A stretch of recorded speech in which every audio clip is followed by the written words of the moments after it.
안녕하십니까 성도 여러분. 하나님의 크신 은혜와 평강이 우리 모두 함께 하기를 간절히 바랍니다. 9월의 첫 안식일, 저는 이태리의 수도 로마에서 안식일을 지키고 있습니다. 6나라에서 온 47분의 성도님들과 함께 대쟁트 투어가 시작이 되었습니다. 대쟁트 투어란 어떤 여행일까요? 우리 제7안식일 예수님교회는 이 세상에 있는 다른 교단들과는 달리 다니엘서의 예언을 연구하다가 이 세상에 태어나게 되었습니다.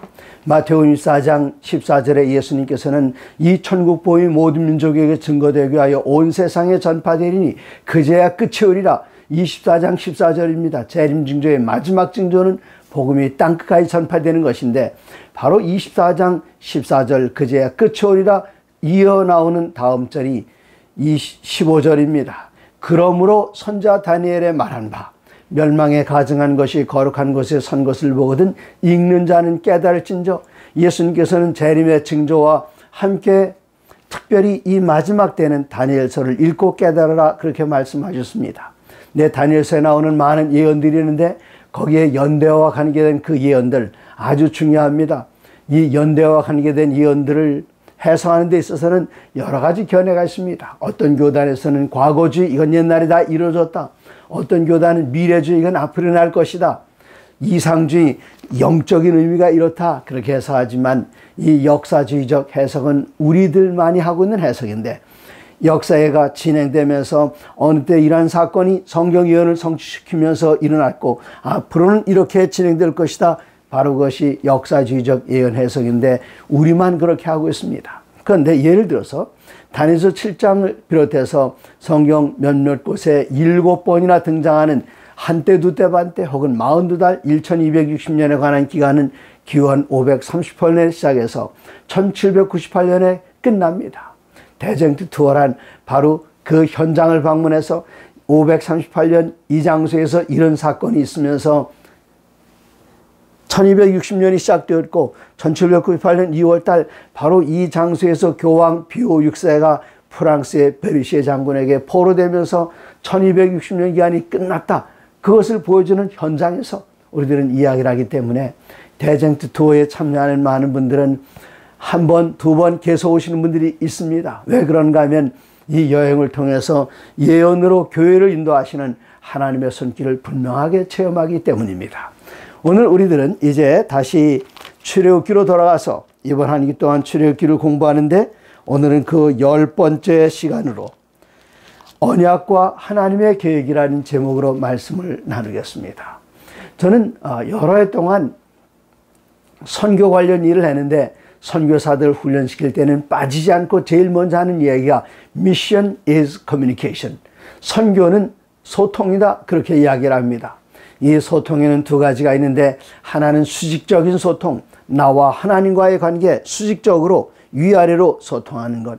이 수직적인 소통을 원만하게 이룬 사람들은 혼자 어디 외로운 곳에 가서 선교활동을 해도 외롭지 않습니다. 지치지 않습니다. 임마누엘, 하나님께서 함께 하신다는 것을 수직적인 소통을 통해서 분명하게 깨닫게 됩니다. 두 번째는 수평적인 소통입니다.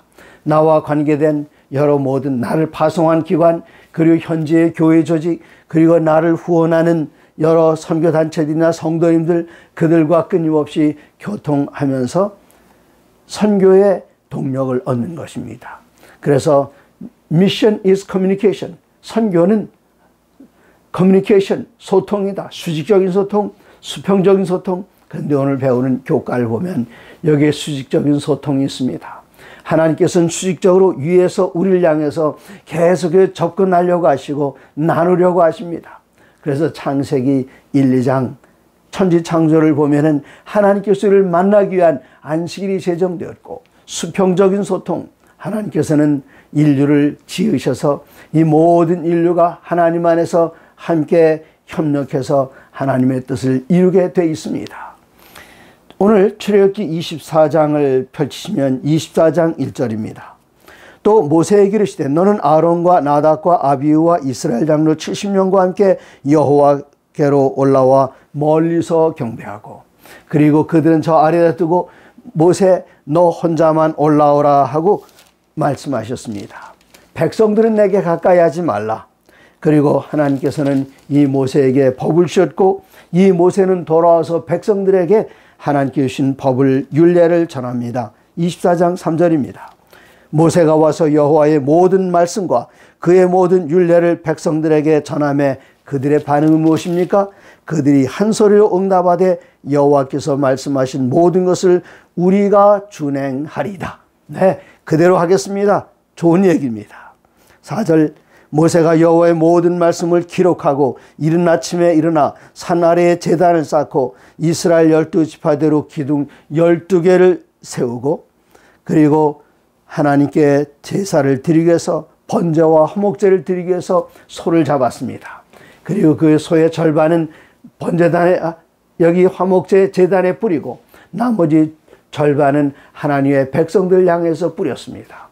여기에 그 제단은 하나님을 대표합니다. 그래서 이 소를 잡은 피를 반은 하나님을 대표하는 제단에다 뿌리고 나머지 절반은 백성에게 뿌려서 하나님과 이 백성 사이에 언약이 이루어졌음을 선포하는 것이었습니다.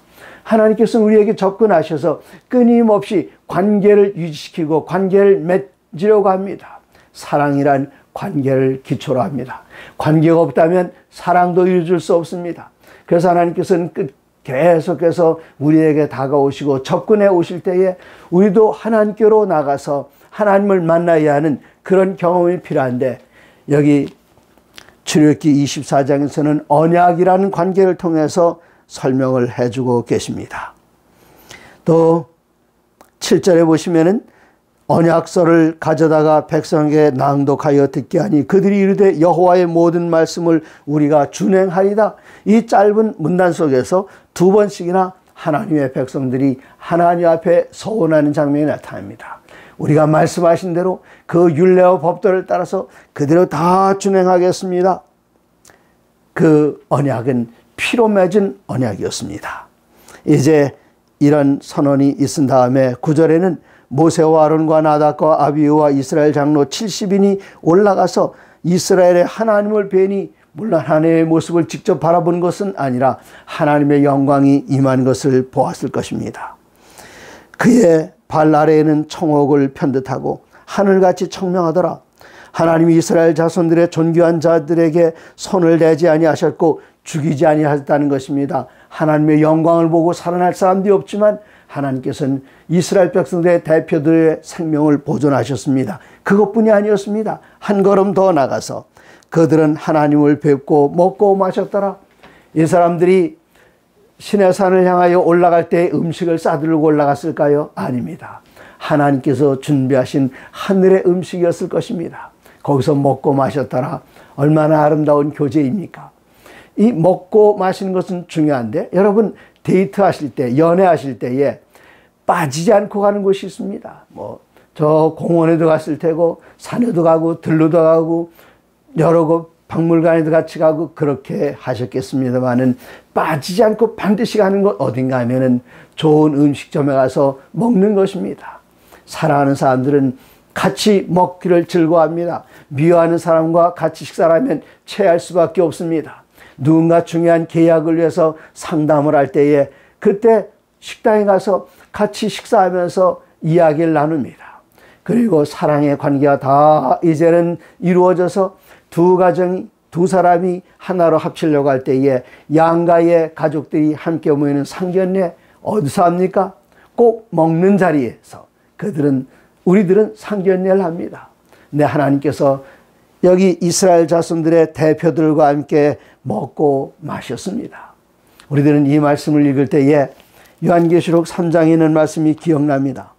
요한계시록 3장 20절에 라오디게아에 편지하시면서 주님께서는 말씀하시기를 볼지어다 내가 문 밖에 서서 두드리노니 누구든지 내 음성을 듣고 문을 열면 내가 그에게로 들어가 그로 더불어 먹고 그는 나로 더불어 먹으리라. 함께 먹는다는 건 하늘잔치를 우리들은 여기서 미리 맛보고 상상하게 됩니다. 이제 모세는 산 위에서 40일을 있었습니다. 그가 40일 있다 내려올 때에 그의 얼굴에는 영광이 있었습니다. 하나님께서는 40일 후에 모세에게 법궤를 주셨습니다. 여기 40일 동안 있는 그때에 하나님께서 모세와 나눴던 그 대화를 보시면은 25장 여호와께서 모세에게 말씀하여 이르시되 이스라엘 자손에게 명령하여 내게 예물을 가져오라. 기쁜 마음으로 내는 자가 내게 바치는 모든 것을 너희는 받을지니라. 하나님께 가지고 와라. 그들이 어떤 귀중한 걸 갖고 올 수 있었을까요? 출애굽할 때에 바로는 백성들에게 명령했습니다.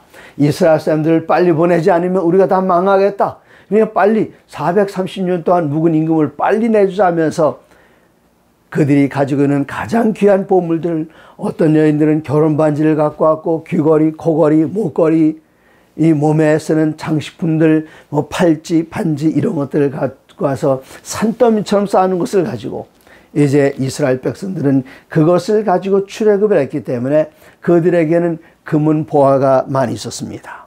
가지고 와야 할 것, 금과 은과 놋과 청색, 자색, 홍색 실과 가는 배실과 염소털과 붉은 물 들인 수양의 가죽과 해달의 가죽과 조각목과 등유와 관유에 드는 향료와 분향할 향을 만들 향품과 홍마노미와 에봇과 흉패에 물릴 보석이니라. 이런 것들 다 모아서 어디에 쓰려고 했을까요?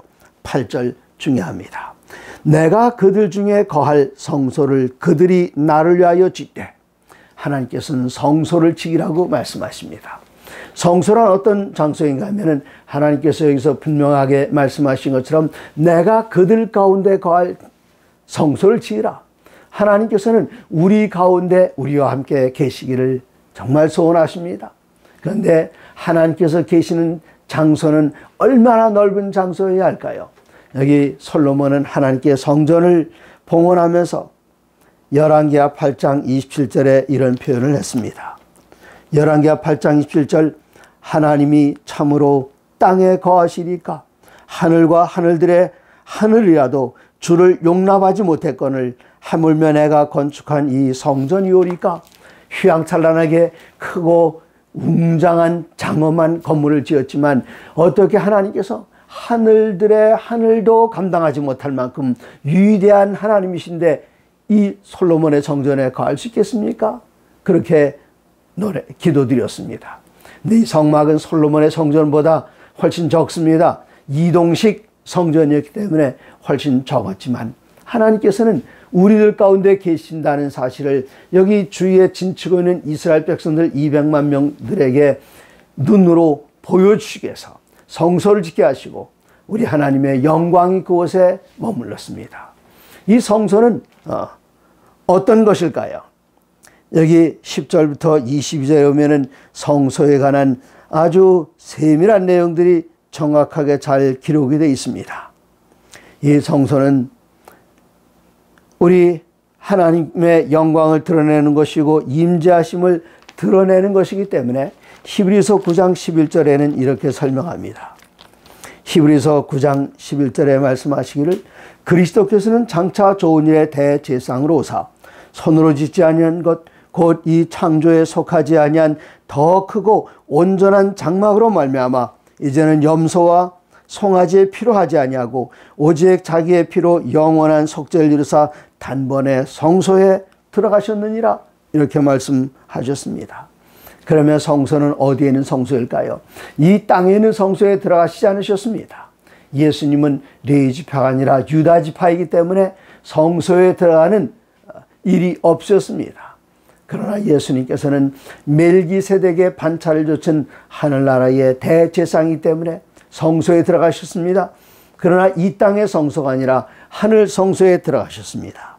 그러므로 히브리서 9장 24절에는 그리스도께서는 참것의 손으로 만든 성소에 들어가지 아니하시고 참것의 그림자인 손으로 만든 성소에 들어가지 아니하시고 바로 하늘에 들어가사 우리를 위하여 하나님 앞에 나타나시고 그렇게 기록했습니다. 그런데 이 하나님 앞에 나타난 하늘 성소는 무엇일까요? 23절 그러므로 하늘에 있는 것들의 모형은 이런 것들로서 정결하게 할 필요가 있으니 하늘에 있는 그것들은 이런 것들보다 더 좋은 제물 되시는 예수님의 희생제물로 할 것인데 이 땅에 있는 것은 하늘에 있는 것의 모형이라 그렇게 기록이 되었습니다. 그러므로 이 땅에 하나님께서 모세를 통하여 지으신 그 성전은 하늘에 있는 것의 모양, 곧 그림자이고 원형은 하늘에 있습니다. 이 성전은 누가 지어야 할까요? 하나님께서 지어서 우리들에게 주시지 않습니다. 하나님께서는 우리들에게 성전 대신에 제물을 주셨습니다. 그 제물은 어떤 제물입니까? 세상 죄를 지고 하는 하나님의 어린 양 되시는 예수님을 우리에게 제물로 내어주시고 내가 너희들과 한데 거하기를 원한다. 그러므로 성전은 내가 짓는 것이 아니라 너희가 나를 위하여 지으라 말씀하셨습니다. 그래서 저 애굽에서 가지고 나온 금, 은, 보화를 다 모아가지고 그들은 하나님의 아름다운 성소를 짓고 그곳에서 임재하시는 하나님, 그 하나님을 만나게 되었습니다. 출애굽기 31장입니다. 이 성전을 지을 때에 어떻게 지으셨을까요? 31장 1절 여호와께서 모세에게 말씀하여 이르시되 내가 유다지파 훌의 손자요 우리의 아들인 부살엘을 지명하여 부르고 하나님의 영을 그에게 충만하게 하여 지혜와 총명과 지식과 여러 가지 재주로 정교한 일을 연구하여 금과 은과 노스로 만들게 하며 이러한 모든 것을 만드는 것은 하나님의 거룩한 성령이 충만한 사람들이 하실 수 있는 일입니다. 하나님께서는 여러 종들에게 각기 다른 성령의 은사를 주셨습니다. 지금 여기에 언급되었던 부살렐은 유다지파에 속한 사람이었습니다. 근데 하나님께서 그에게 성령을 부어주실 때에 어떤 기능을 주셨을까요? 어떤 은사를 주셨습니까? 하나님께서는 일을 맡기기 위해서 성령을 통하여 우리에게 은사를 맡기십니다. 예수님을 통해서는 직분을 맡기십니다. 그러나 성령을 통해서는 은사를 맡기시는데 어떤 이들은 성경을 가르치는 은사가 있습니다. 어떤 이들은 환자를 위로하는 의사가 있습니다. 네. 그런 이런 모든 은사들을 한데 모아서 하나님의 교회를 아름답게 하고 연합하게 해서 주님의 목적을 이루는 것인데 이 부살렐은 특별히 이런 도구들을 아름답게 장식하고 꾸미고 만드는 그런 영을 받아서 여기 성전을 짓는 일을 그에게 맡겼습니다. 또 다른 사람 6절에 보면 또 단지파 아히사막의 아들의 오할리압을 세워 그와 함께하며 그러므로 부살렐과 오홀리압이 함께 만나서 성령 충만한 그 재능을 가지고 하나님의 성전을 만들되 이 세상에서 가장 아름다운 성전을 만들어서 하나님 앞에 세울 수 있었습니다. 12절입니다. 여호와께서 모세에게 말씀하여 이르시되 너는 이스라엘 자손에게 말하여 이르기를 너희는 나의 안식일을 지키라. 지금 하나님께서 40일 동안 모세에게 말씀하시고 그리고 마침내 성소를 짓는 일에 대해서 세부적인 말씀을 하늘의 모양과 그 식양을 따라서 지을 수 있도록 설교도를 주시고 그 다음에는 사람을 선택하셨습니다. 성령 충만한 부살렐 그리고 오홀리압 이 사람들을 세워서 하나님의 성소를 짓게 하고 이러한 성소의 모든 기구를 만들게 하라 하시면서 결론적으로 하신 말씀이 놀랍지 않습니까? 금방 여러분에게 읽어드리는데 31장 12절 여호와께서 모세에게 말씀하여 이르시되 너는 이스라엘 자손에게 말하여 이르기를 너희는 나의 안식일을 지키라. 하나님께 40일 동안 말씀하신 결론이 이겁니다. 너희는 나의 안식일을 지키라. 안식일이 도대체 어떤 날이기 때문에 그렇습니까? 이어서 말씀하십니다. 이는 나와 너희 사이에 너희 대대의 표징이니 나는 너희를 거룩하게 하는 여호와인 줄 너희가 알게 함이라. 이 말씀을 에스겔서 20장 12절과 에스겔서 20장 20절에서 우리들은 똑같은 말씀을 발견합니다. 내가 너희에게 안식을 주어 너희와 나 사이의 표징을 삼았는데 두 가지 이유입니다.